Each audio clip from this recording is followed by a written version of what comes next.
gallery and funded by Arts Council. I'm Sarah Metcalf, founder and director of the Working Class Creatives Database, and I'm here with Chanel Windass, who's the co-director of the Working Class Creatives Database. Chanel and I have created this series of talks in response to feedback from our members. In October 2023, we conducted a survey where many of you expressed a desire for more discussions on representation, sales, confidence, portfolios, and pathways into the arts. So this is the final talk, and we're focusing on navigating websites, portfolios, and open calls. We just want to say thanks to Alex from Second Act for her support and also the funding from Arts Council. As usual, a bit of housekeeping. This event will be recorded and made available online afterwards. Please keep your mics and cameras off and kindly adhere to our code of conduct, which can be found in the chat. If you have any questions, please pop them in the chat and there will be time at the end to answer them.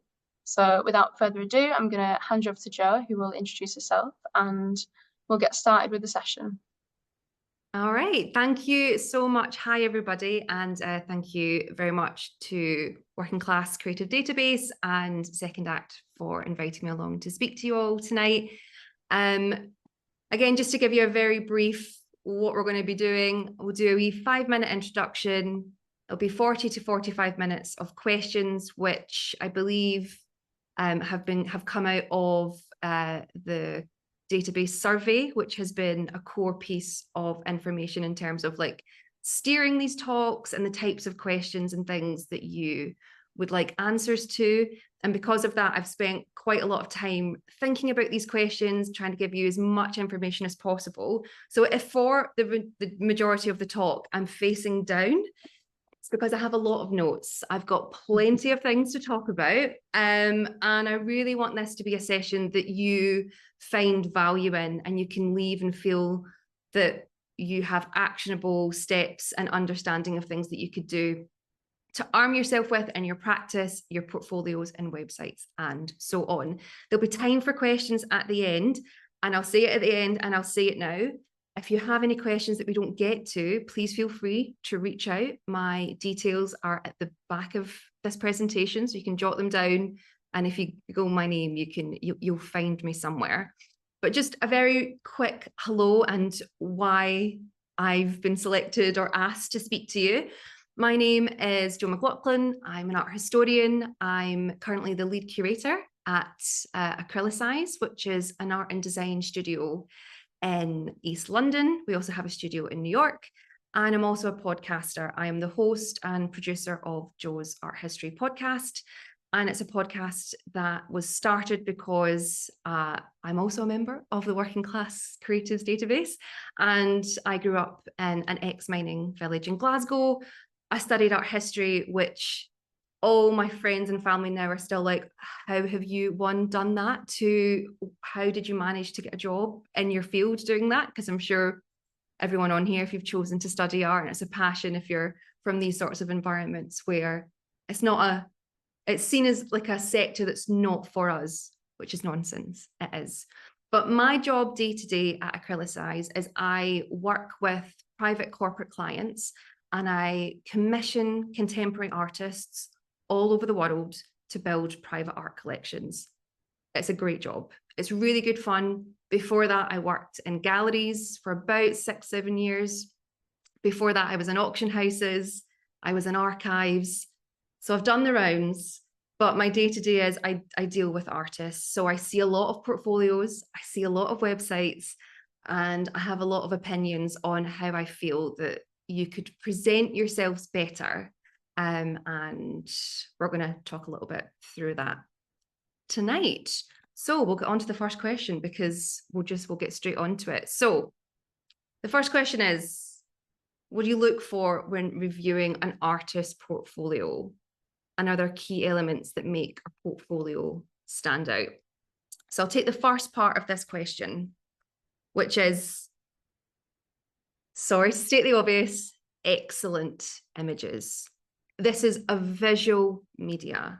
You could have a portfolio that is might only have 4 works to show in your portfolio, but if you have 4 beautiful works that are photographed incredibly, even if they're photographed on your phone, or you photograph them in beautiful lighting. Images are key in your portfolio. Also, something that I see constantly, and things that that really sort of, when I'm looking through portfolios, that I find quite jarring, is when the design element of our portfolio hasn't been taken into consideration. I'm not saying you need to be a designer. I'm not saying that at all, because I am certainly not a designer. But what I mean by that is consistency in terms of things like font sizing, where images are placed and lined up. There's nothing I hate more than when you're reading something and all the tops of images are sort of scattered all over a page. And I also think, in terms of putting things on a page, less is more. I don't think you need to ram everything into one page. It's your portfolio. You can have a lovely time, having one work per page, and then, just giving it room to breathe and people to appreciate how beautiful it is. And if it's a work that you're particularly interested in or that you love, then on the next page, you could, do zoom ins of that work where you're showing really beautiful details and things like that. So excellent images, clear layout, and portfolios need to be exciting to look through. It has to be something that the person opening it's going to be like, oh my gosh, wow, that's beautiful. And I'm not saying, again, you have to be a design expert, but think about colors, think about how you want to present yourself as an artist. Is there anything playful you can do that's so uniquely you that allows you to stand out? Could you separate your portfolio in terms of colors? So if you're talking about sculptures in your practice, there are certain, like the page reference numbers are a certain color. What else have I got here? Clear contact information. This is going to sound really silly. The amount of portfolios that I open, and it either doesn't have the artist's contact information at all, or it has the artist's contact information once. Even if it's coming from your email, put your email, your name, and your handles to things as well. Let me see. Sizes of text, I've gone through that.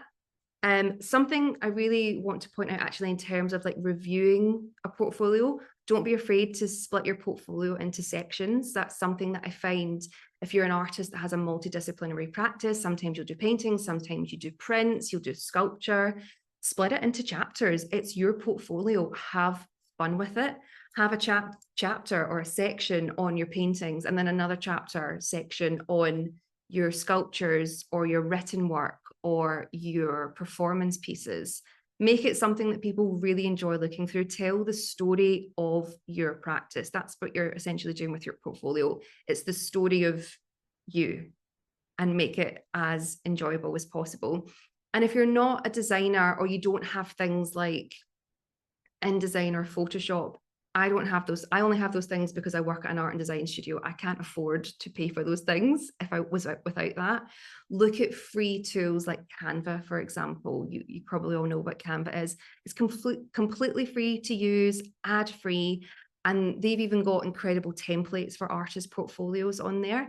It's a really incredible tool. And if you don't like that as a platform, have a look at other free design tools and platforms that you can use as well. So make it something that you enjoy using and updating, but also something that isn't going to leave you out of pocket. Unless, of course, your practice calls for you to have platforms like Adobe and things like that, then utilize your subscriptions that way.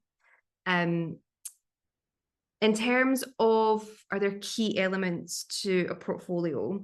Again, I think just something that's well designed, is clear, and it gives me a little bit of the artist personality. Like, it doesn't have to be, like, if you're a street artist, you don't, or a graffiti artist, you don't have to have,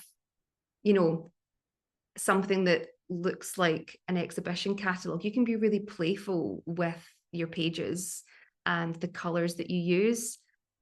So I think I think playing is a great way of finding what you want.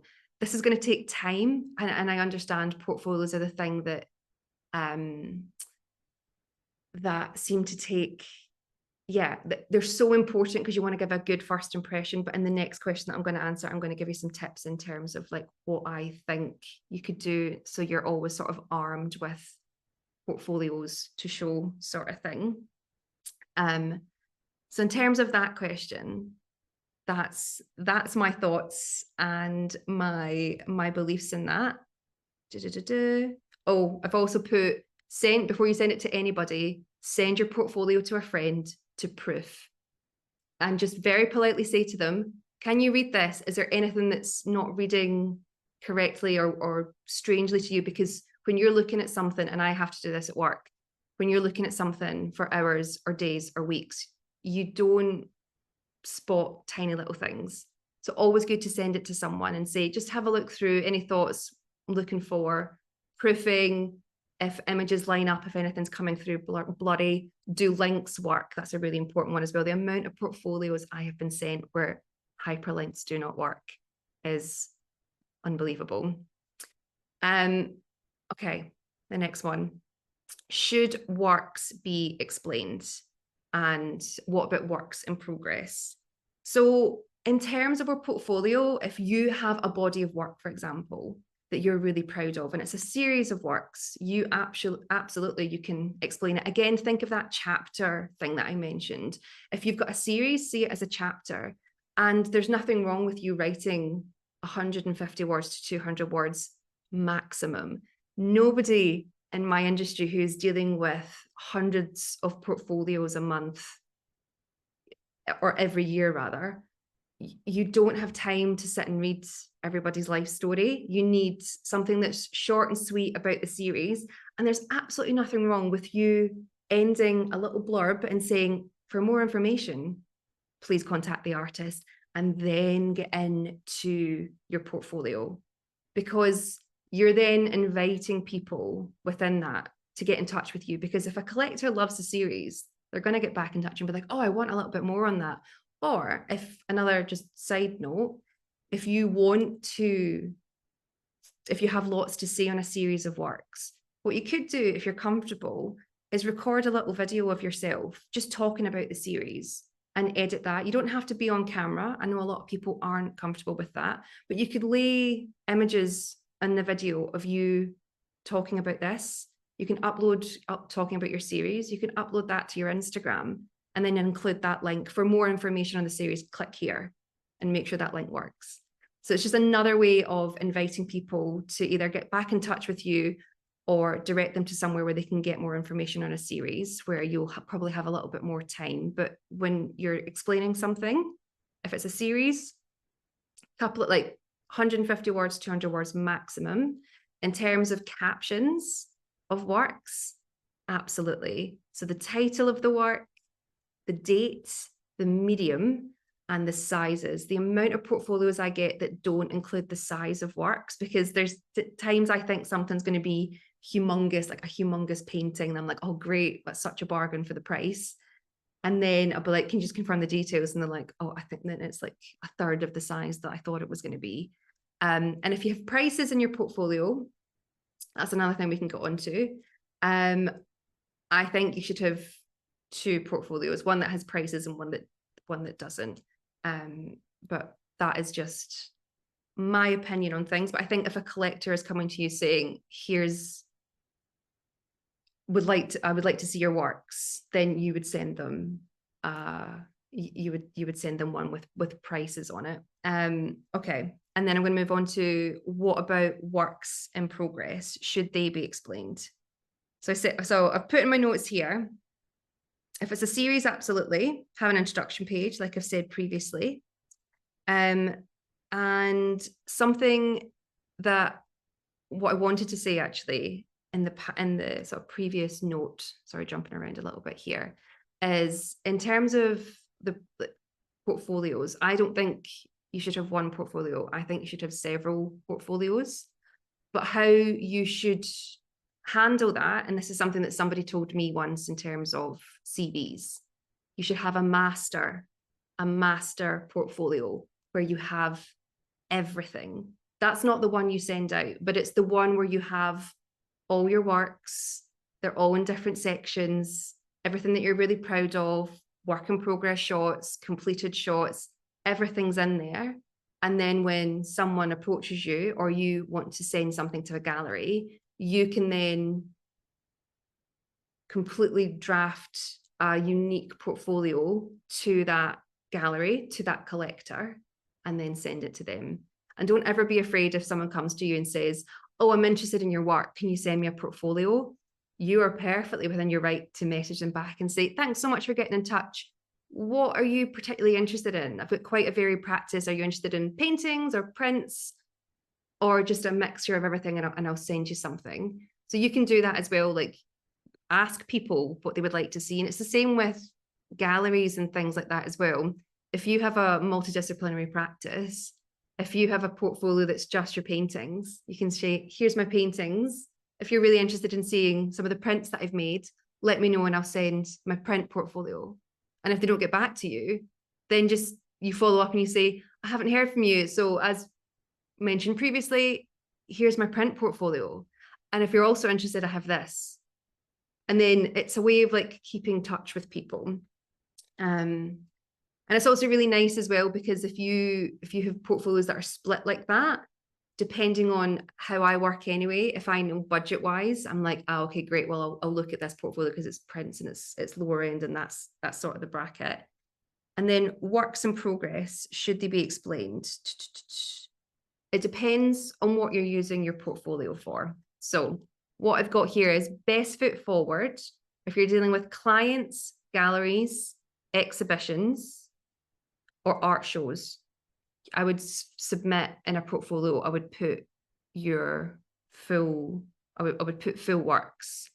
If you're pitching to residencies or applying for funding, I think that's when it's okay to put in works in progress that you're working with. So if you're applying for a residency, that's the perfect opportunity to say, here's some of my completed works, but actually what I really want to work on is this. And let me show you. And if you select me, this is what I would do with the money or what I would do with the residency. And let me see, those you want to, yeah, because I think work in progress images or things that you're working on are brilliant, but I do think it depends on who you're speaking to. If it's a gallery, I think best foot forward. And then again, it's an opportunity if you submit to a gallerist, a curator, and say, here's my portfolio. I also have I'm also working on a series called this. If you're interested, I'll send you the portfolio to that. So it's keeping the conversation going. Now, I understand you're probably like, I'm going to have about 50,000 portfolios here, but I have about 70 different types of CVs from when I'm applying to jobs. It's like applying for a job. Like, you never send the same CV. It's not like a blanket CV that you send out. You tailor it to the position that you're looking for. And I think that's how portfolios should be viewed as well. But if you have this master portfolio, yes, it'll be very long, but you can drag and drop and create a new one very, very easily. I am waffling, so I'm going to move on to the next question. I don't know if Seren, if you want to jump in or say anything here, if at any point, feel free to like unmute yourself and then you can chat away. Question 3, for artists with limited resources, what's more important in a portfolio, the breadth of work or quality of a few well-developed pieces? I think this is a brilliant question because so many of us, we're not in studios all day, every day. Everyone has limited time, limited materials, resources, and always, it's not a new phrase, quality over quantity, always. If you have 3 works, that's it, 3 works that you're really, really proud of, and that's all your portfolio is made up of, that's not a problem. It's your portfolio. You can, as I've previously said, give each work its own page. And then why not on the second page, if there's details or a detail that you really want to pull out of a painting, do a crop of the detail and then maybe write, I was inspired by, write a little something on that crop section or have a page where it's 4 different crops, or details rather is what I would call them, sort of details of the work. And then suddenly 3 paintings, instead of it being a portfolio of 3 pages long, it then becomes 6 pages, 7 pages if you want to put, you know, a little something about the series or your practice in there as well, which you always should. So that's my feeling on there. And I would always say, I think artists beat themselves up that they don't have thousands and thousands of things to share. But I think that's part of the process as well, is just like you putting your best foot forward, and you don't always have to have things finished to include them. What am I trying to say there? I've absolutely lost my train of thought. It's quality over quantity always, and it's the hill I'll die on. So I'll move on to the next question. Yeah, I think also on that, in terms of taking good photos of works, Yes. if you can't afford, like if you have a show or in your studio and you can't afford to get like a photographer, it's just worth this. I always use, you know, Fat Llama, you can hire a camera for a day. And there's so many like tutorials on YouTube of how to take good photographs. So there's always ways, I think, like cheap ways of taking good quality photographs. Or even if you know someone with a camera who could maybe photograph them for you.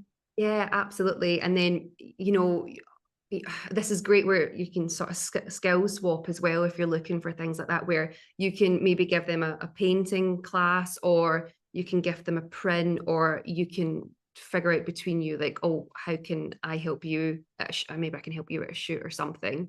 There's so many things, and actually that's where some really exciting collaborations can come out of. But I've never heard of Fat Llama actually, so thank you very much, Sarin.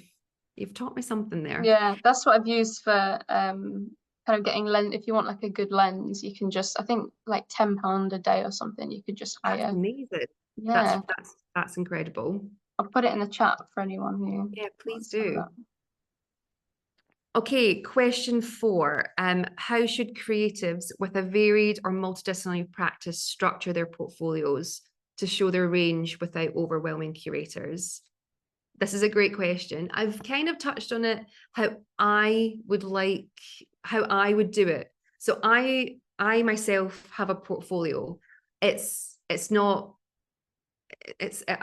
not a maker, but what I am is a public speaker. I'm a curator. I'm a mentor. So in my portfolio that I have it in chapters of things that I've done. So it's like my curation, like a section dedicated to curation jobs, a section dedicated to my podcast, a section dedicated to my public speaking events, and then a section of whatever else. So I do think getting into the idea of seeing this as the story of your practice and putting it into sections is a really nice way of doing it, either by series or, and like have a title page, have like paintings, bang, and then the next page is where the paintings start. Give it space to breathe, and really sort of tell people when they're looking through, like, bang, this is where, okay, this is now, we're now onto the paintings, but we're done with everything else, or whatever your practice may be. In terms of not overwhelming curators, again, it depends on how you approach curators and galleries. If it's something where you want to show them a little bit of everything, don't send them a portfolio that's 70 pages long. Nobody has time to do that. And again, this is where good images are going to be your friends. I would say don't have loads and loads and loads of writing about you and your practice. There is a question that will come on to that. I would say keep it short and sweet in terms of introducing you and who you are, and have a good headshot. Have a nice headshot of yourself. It's really important. And for, yeah, as I've said, good headshot, not a lot of writing. And I would even say, ask people. I think you have an idea of what your best works are, but put your best works forward And if you're not sure what they are, ask a couple of people, ask some of your peers, or come onto the WhatsApp group and say, guys, here's my portfolio. Can people give me a crit? What's your favorite? What would you say are the standout pieces? I'm putting it forward and I want some advice. Use the community. This is a really good opportunity in these moments to remember that you're not alone and that you have loads of people around you that are very, very supportive. I use the WhatsApp group. I think the WhatsApp community is incredible. And I'm sure and Surround's incredible at adding you to the group. So I'd say if you're not on the WhatsApp, that's also a great place. Let me see. I've also put, for the other question, I've also put something about CVs, but I can circle back to that.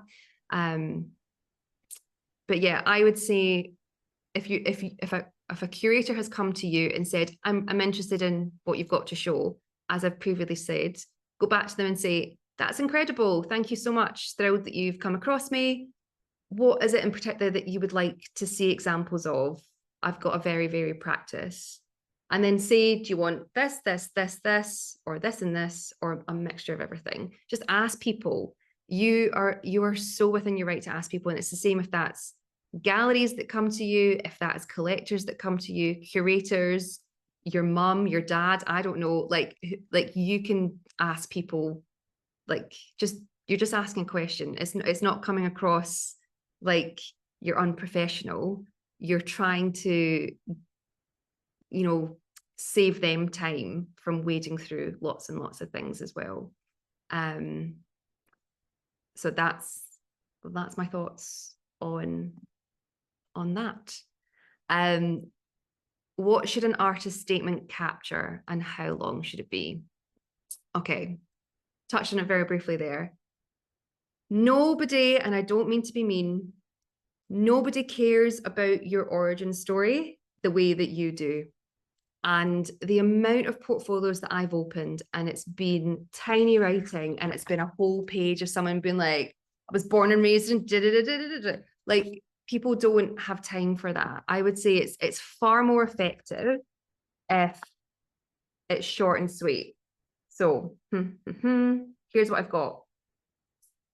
It should be an impression of your life story. It shouldn't be your whole life story. And what I like to know is obviously your name, where you've lived or where you grew up, where you're based now, where you studied, or if you didn't study, put that in as well. That's always really interesting. More importantly, I want to know what your practice is exploring, what it focuses on, because you move in movements and periods, don't you? Sometimes your practice is focused on one thing and then something else comes in and it completely changes. So what it focuses on and why it excites you. I don't think artists talk enough about what gets them excited. I want to know what gets you into the photography studio, what gets you up and at your desk at the end of your bed. I want to know why you find it exciting, and what you're trying to figure out from there. Because it's really powerful. And when you can feel excitement in how somebody writes or speaks about something. So that's what I would say. Short and sweet.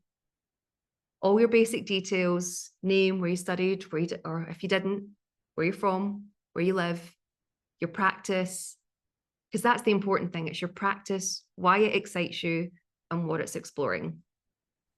Okay. I think it's also important to be quite simple, isn't it? I think we've talked about this before when doing the Acrylicize residencies, is that there's no need to use big fancy words.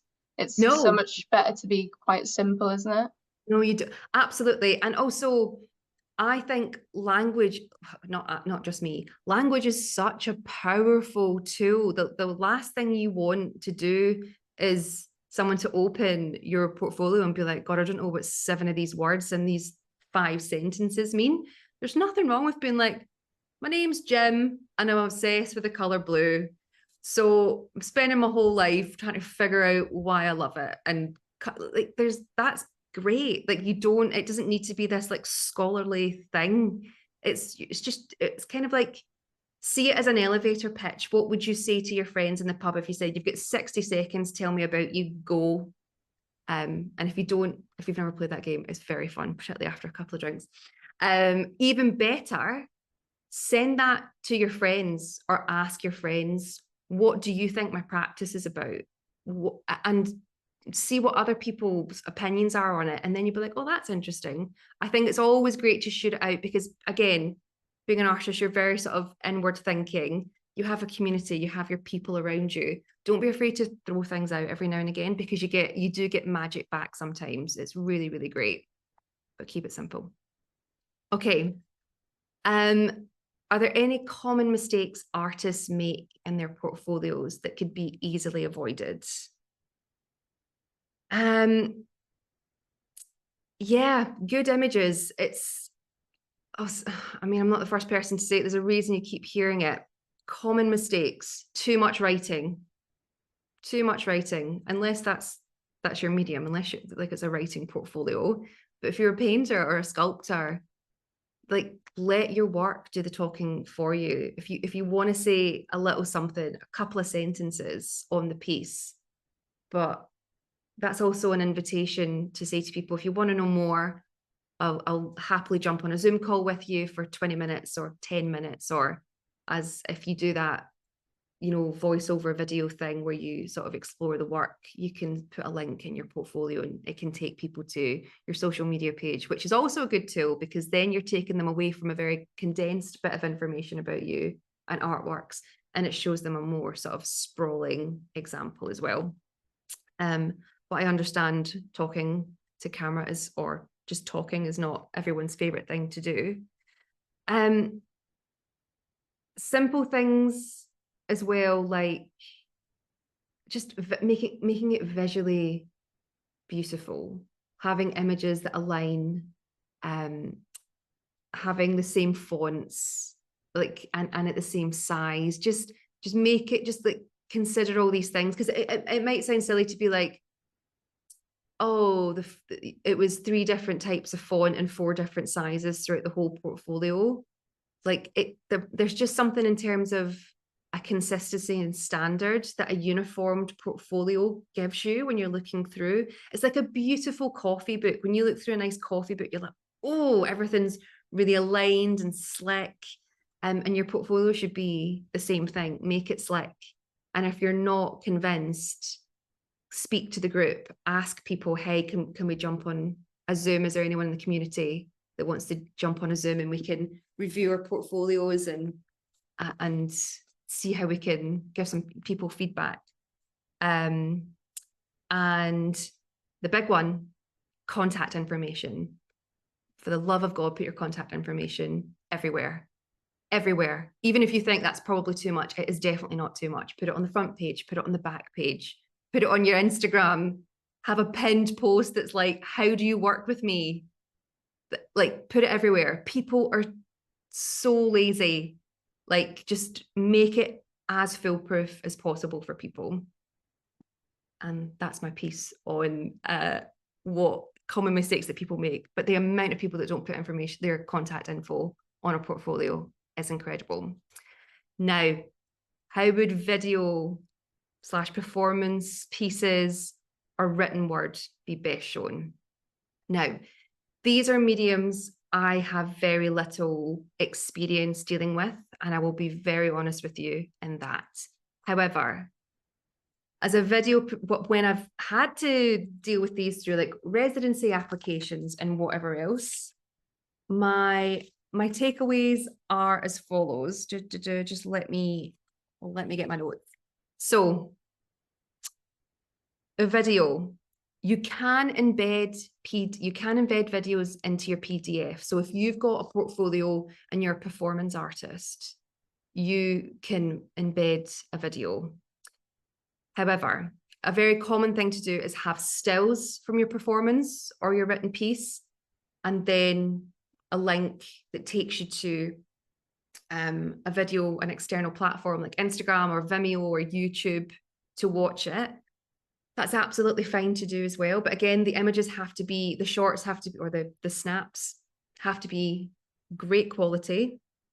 They have to be moments that excite the viewer and make them want to click on that link. And for the love of God, make sure the link works. Again, the amount of times I've been sent a portfolio for a video piece and the link hasn't worked. And a great way of checking that is to email the portfolio to yourself, because it might work on your computer, but the minute you attach it to something, because it's so big, it will like send it to yourself, check it works, check it loads quickly, or send it to a friend and say, can you get into these links okay? What I would say about video pieces and performance pieces, nobody has 30 minutes to sit and watch, or 20 minutes or 10 minutes, or sometimes even 5 minutes to sit and watch a piece in full. Unless, of course, you're applying for a performance residency and they'll stipulate show us 10 minutes, 15 minutes of your favorite part.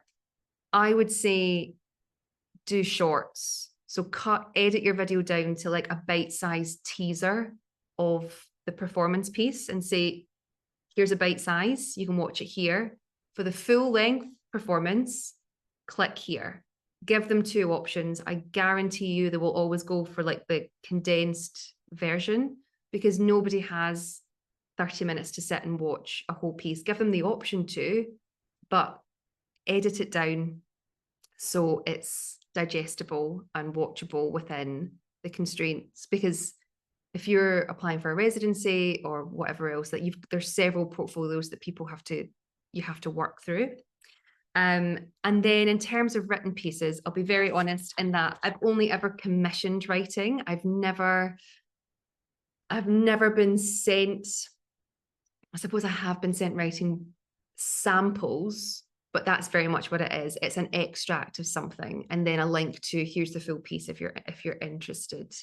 I don't know if anyone else is, I don't know, Seren or Alex or anyone else on the chat is better at answering that question than I am. But again, written, I would say very much, if someone's performed the written piece, if there's images of that, I would put that in. Or if you don't have any images, if it was performed and there was a poster, put an image of the poster in, and then a link to like an extract, and then a link to where they can read the full piece if they want. Yeah, I think it's all of those are quite hard it's a lot harder than a painting to get across what you're trying to do. I think with writing, I mean, all of these things are stuff that I've used within my art practice. I think writing, doing like a video, a voice clip of it is a bit more engaging, and I find people are more willing to listen to it than read it, or just taking like the same as taking short clips, like doing the clips of like little sections of the writing instead of the full thing, like giving people an option to read shorter versions of it.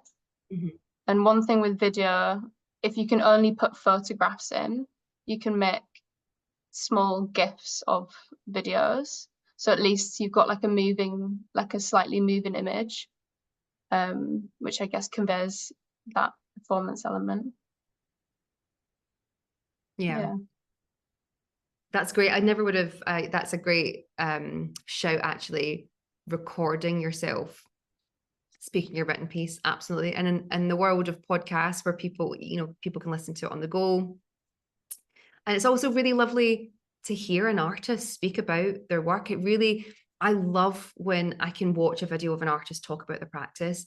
It really makes it relatable. It's not this thing on the internet anymore. I'm like, oh God, I can hear their accent and get a sense of their personality and like see how their face moves when they say certain words. It makes it so much more human.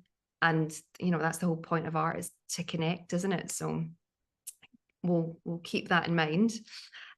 So I'm going to fire through the next couple of questions because it's 7:15 and this is just classic me. I will chat until the cows come home. So when reviewing an artist's website, what are you primarily looking for? Is it a cohesive body of work, narrative, or something else? So what I've got in my notes is, when looking at an artist's website, I'm looking primarily at their work and to gain a little more insight into your practice, what excites you, why you're doing what you're doing. And it needs to be easy to navigate. And by that, I mean the amount of artist websites I go on to, and it's like all these pop-ups are happening and it's moving around. And like, if you move the cursor, it's got all these different memes that pop up or whatever. Like, if that's part of your practice and what you're exploring, I get that. But there is nothing wrong with a beautiful, clean, slick, here's about me, here's my work. There's a reason all gallery websites look exactly the same. It's how collectors' brains work. They just want it simple, the information there, and easy to digest. And yeah, it's a foolproof method. You know, if you want to include like quirky things about your websites, but like your portfolio, if you want to make it a little bit quirky, absolutely. But as long as that fits in with your practice. And I would also say, once again, put your contact information everywhere, because people are lazy. People don't read things. Have it on your welcome page, have it on your contact me page, have it in a banner running across the bottom of your website. Yeah, that's my thoughts on that. What advice do I have for emerging creatives about building a sustainable long-term career in the arts, especially while juggling jobs and a family? My first thing is build a network. And even if that's a small group of creatives that you can engage with regularly or semi-regularly and bounce ideas off each other and share thoughts and opinions on exhibitions and talks that you went to, what you liked about it, what you didn't like about it. That's a really core thing to have in a creative industry, is creative friends that you can, or creative friends or peers or a network that you can bounce off each other. Get out and visit places. And just like look at their programs. What do you like about it? What do you not like about it? And even if you can't physically visit places, go online, see what their exhibition installation shots, see if there's videos that you can consume, if there's podcasts you can listen to about it. Just consume and see what's going on about it, because this will serve you. You're gathering information that will allow you to, I don't know, like just have an understanding of what's going on in the industry and what people like. You can very easily see where trends are going and what people are moving towards. And it's just good to be able to like arm yourself with what's happening. Build relationships with art professionals, not just solely gallerists. There are thousands of people that work in the art world, you know. Go to events and speak to people and ask them about their jobs and what they do. Find people on LinkedIn. During lockdown, I met so many people just from like doing a little bit of LinkedIn stalking, writing them and being like, your job sounds so interesting.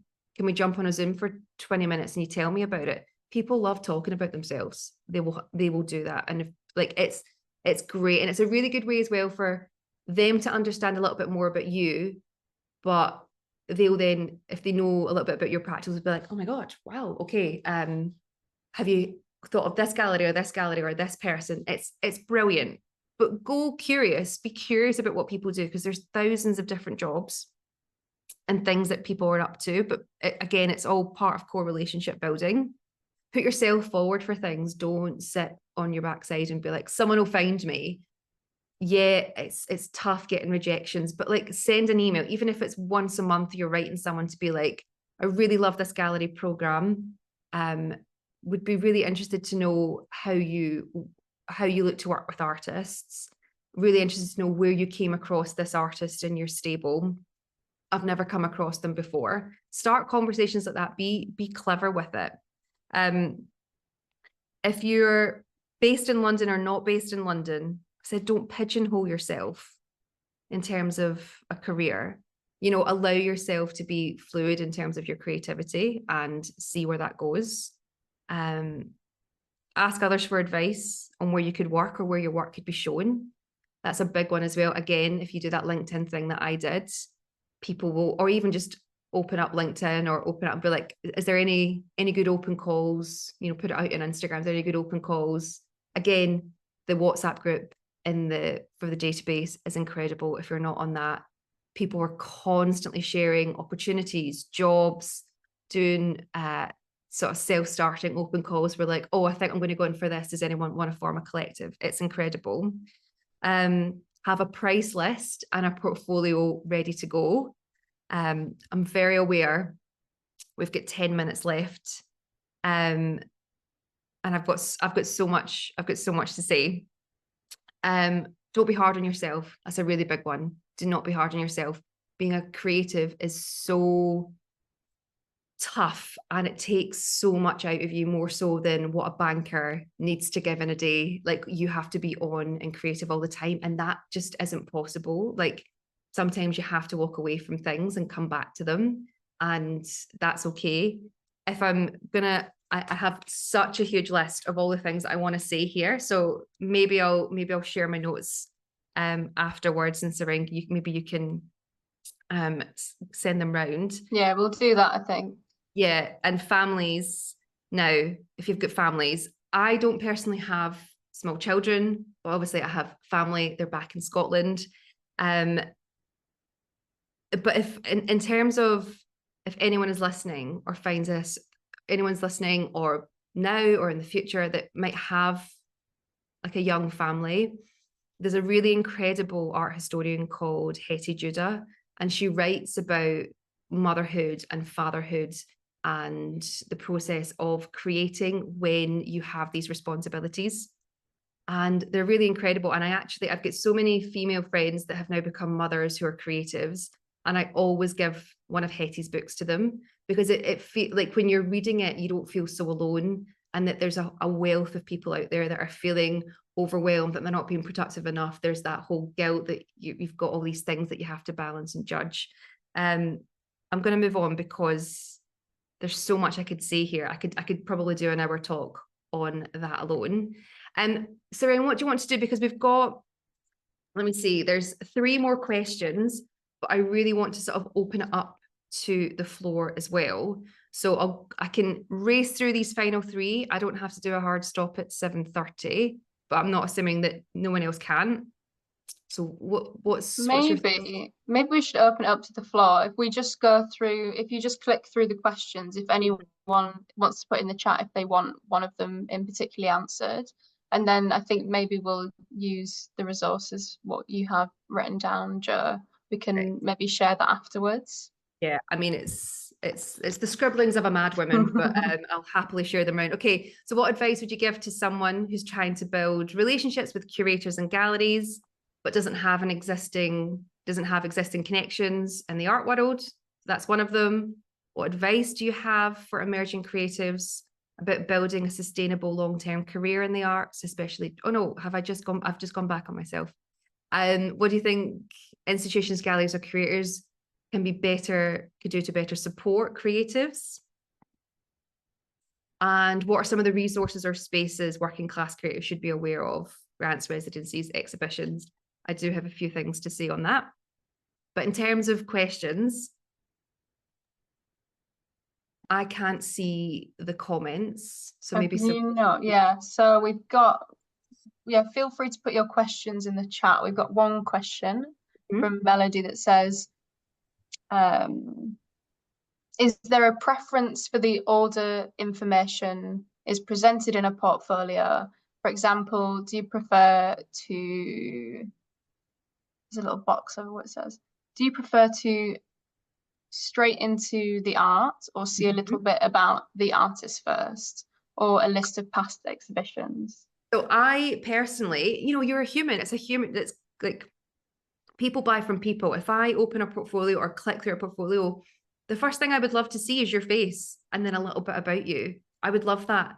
It makes me feel like, oh, I know what you look like now, so maybe I'll understand a little bit more about your art once I've read what your practice is. So I would say, have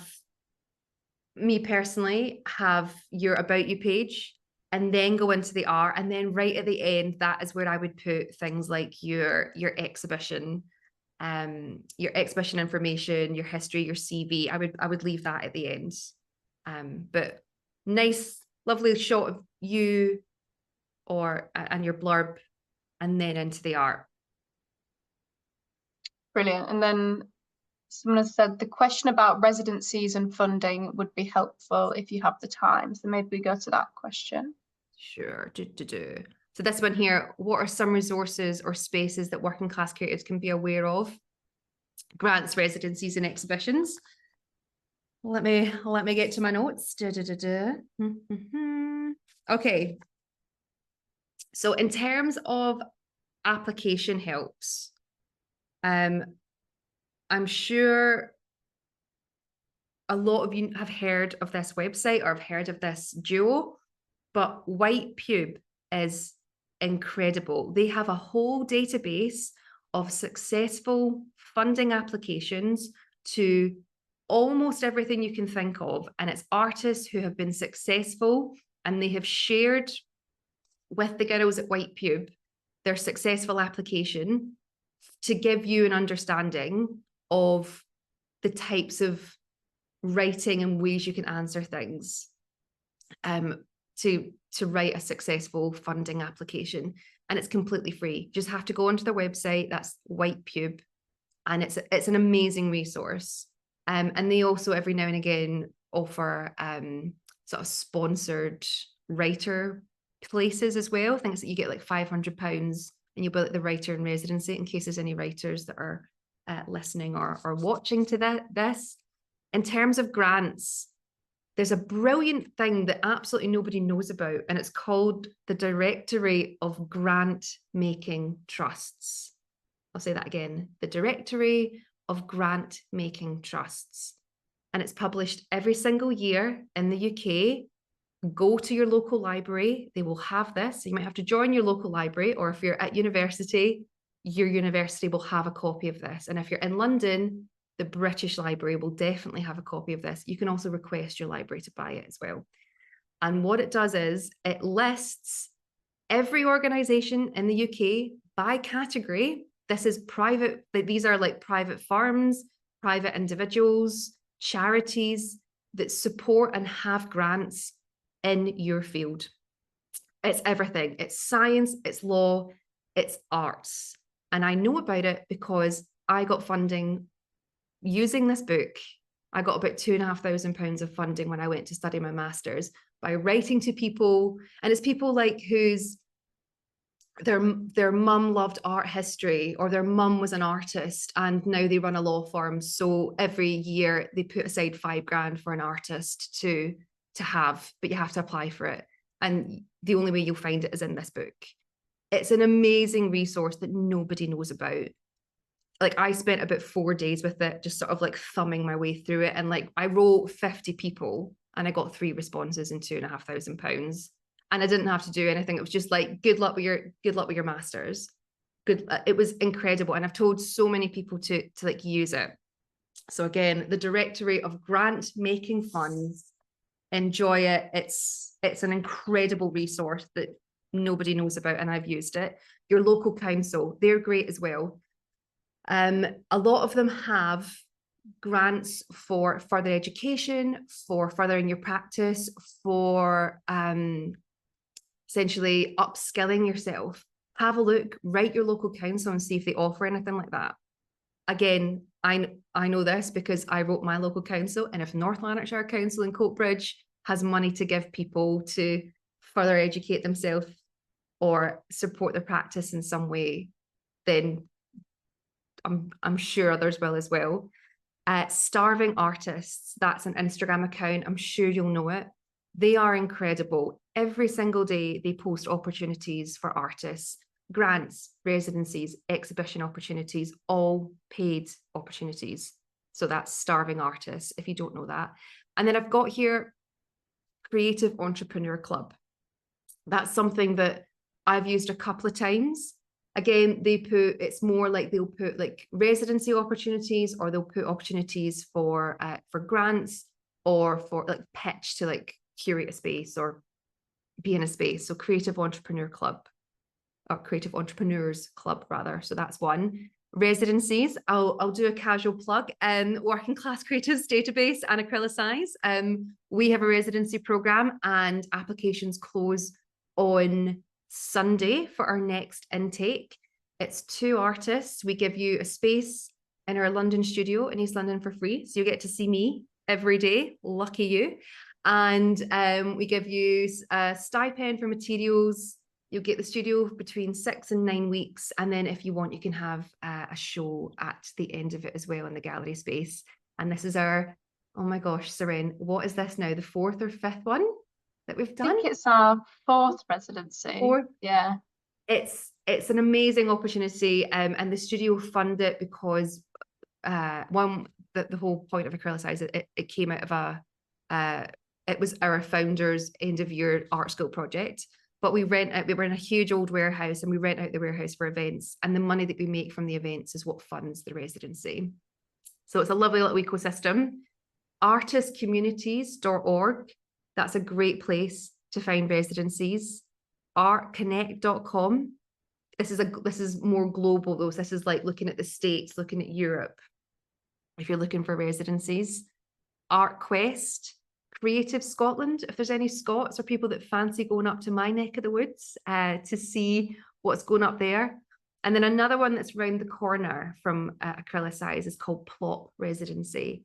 And that is run by 2 artists. And I had his name in my head and now it's gone, but Plop Residency in East London. You get the space for free for 6-7 weeks.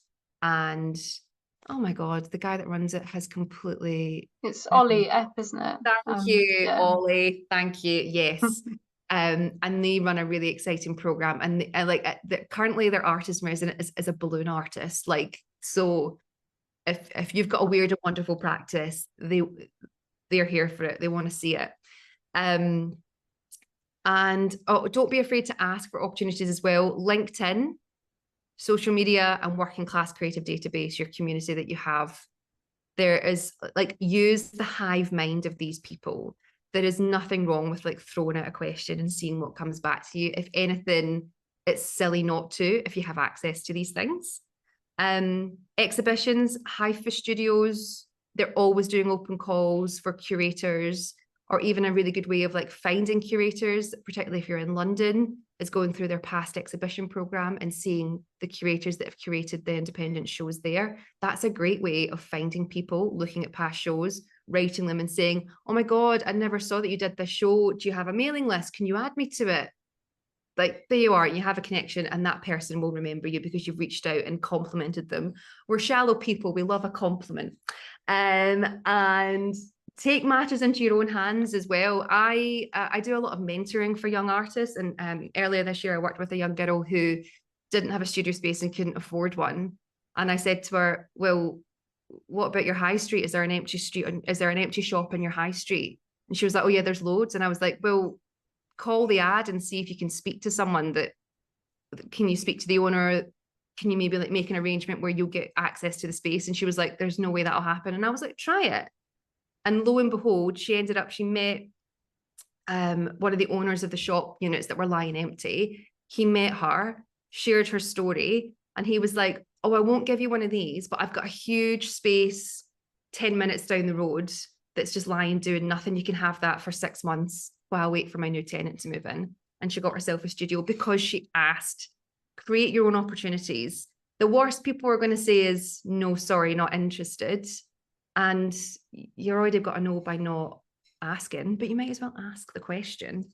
And people genuinely, I find, are good. They want to help you. They want to give you an opportunity if you explain your situation, and it's beneficial for them as well. So yeah, that's what I have on that. Okay. Yeah, I think I would have said all the same things there. Lovely. I'm trying to think if there's any more. There's the Elephant Grant as well, isn't there? Elephant Trust. I don't know them. Elephant Trust. Yeah. I think it's quite difficult to get, but you can go on the website, and I don't know if it's just for sculpture or all art, but they do a grant as well. And obviously there's Arts Council. Yeah. I also think, there's nothing wrong with writing sort of medium-sized galleries or sort of emerging galleries and saying, do you guys have a residency program? Because so often they do, and they just don't advertise it. unless you ask about it. I used to work for a gallery that ran a residency program that we didn't advertise. And the only time we were allowed to advertise is when someone came in and said, oh, is there a residency? Like, how do I work with you guys? Which is so stupid, but that is just like how closed doors the art world is. Like, just ask, or if they know any studios or that offer residencies as well. And it's a nice way of, you know, sometimes I think if you go into a gallery space, you sometimes think, oh God, I might be asking too much of this person, or they think I'm wanting something. But if you can say, can you recommend anywhere I can look for a residency? You're then asking them to use their knowledge, and then they feel like they've helped you, and then they'll remember you. And then you can come back in and be like, oh, I wrote them, never heard from them, but hey, fingers crossed. Or, oh, I heard from them, nothing yet. You know, just ask people. Just be a wee bit bold and deep breath and ask. And then you can walk out onto the street and be like, can't believe I did that, but that's all right. Just ask. Yeah. Does anyone else have any more questions? If not, I think we'll probably stop here as we've gone a bit over time. Got some thank yous coming through. Oh, so I think we'll end it here. Thank you so much, Jo. I think it's been, as an artist, it's been very helpful for me, and I'm sure everyone else as well. Oh, good. I'll stop sharing my screen. Yeah, like I said, I've got so much to say. As you've all seen, I've just wittered on for an hour, not let anyone else had a word in edgeways. So maybe I'll condense my notes around and I'll send them to you, and maybe you can I think we can put something together. Yeah, I think that'll be very useful. Yeah. And this was our last class convos session. So yeah, just want to say thanks, Jo and Alex as well. If you don't already, you should follow Second Act Gallery. And yeah, this is funded by Arts Council, and I assume everyone's in the database, but if not, Working Class Creators database. Yeah, you can join in. And also, yeah, just to reiterate that we've got the open call for the residency for Acrylicize that is closing. When's it closing? Is it Saturday or Sunday at midnight? Sunday. Yeah, so the details for that are on our Instagram, so you can go on there. And if that is incorrect and you get on Sunday and it's closing, you email me and I will let you in. Not a problem. I know people on the inside. I can let you in. It's fine. But yeah, I hope everyone's found it useful, or at least had a couple of things you can take away. But yeah, thank you so much. It's been really lovely to share my thoughts. So thanks again for inviting me, and thanks for everyone for giving me an hour and a bit of your time, your precious time on Thursday evenings. Thank you, Jo. That was great. Yeah, thank you so much. Thank you.